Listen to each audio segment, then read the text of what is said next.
Hi everyone, thanks for tuning in to another video. Today, I'm going to share with you this Rotary watch. I ordered it from eBay back in June as a birthday gift for myself. It was on sale at around £63 at that time. I got it shipped from the UK to the Philippines through the shipping cart service, so it arrived a few weeks later, sometime mid-July. Because of the many things happening lately with work, with life, I haven't gotten around to doing this unboxing video. It's already October, so it's been sitting on my desk for over 2 months already. Well, today, I'm finally opening it. For those not familiar with the Rotary brand, it was founded in Switzerland in 1895 by Moise Dreyfus. By the 1920s, the Dreyfus family began importing their watches to Britain, which became their most successful market. Fast forward to today, Rotary continues to make affordable watches with movements sourced from Japan or China. They're pretty hard to find outside of the UK, so for now, if you want to buy a Rotary watch, the best place is eBay. I'll put a link below which eBay seller I bought it from. First impressions.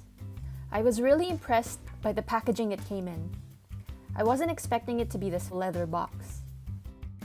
I like the small details on the dial, such as the applied hour markers and the silver line framing the inner part of the dial and the date window at 6 o'clock. The stainless steel bracelet has tiny screws instead of push pins. The end links appear to be solid, which is impressive as well for this price. The width of the case is 28mm with a lug-to-lug length of 40mm.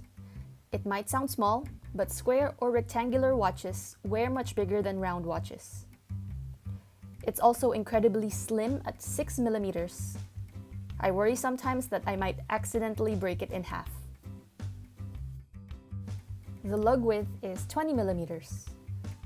I don't have 20mm leather straps right now, but I can't wait to buy one for this soon.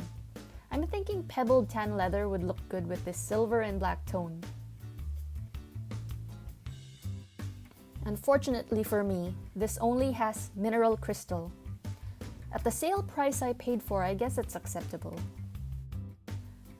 While it has a quartz movement, there's no seconds hand, so you won't see any ticking. The minute hand just glides slowly as time goes by. For those who hate seeing a ticking seconds hand, this is perfect for you. It has a date complication, and just like any other watch, the first position is for the date, while the second position is for the time. Here it is on my 6¼ inch wrist.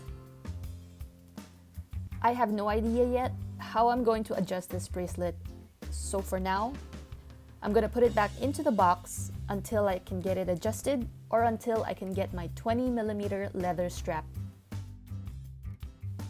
And that's it. I hope you enjoyed today's video. If you did, please hit that like button.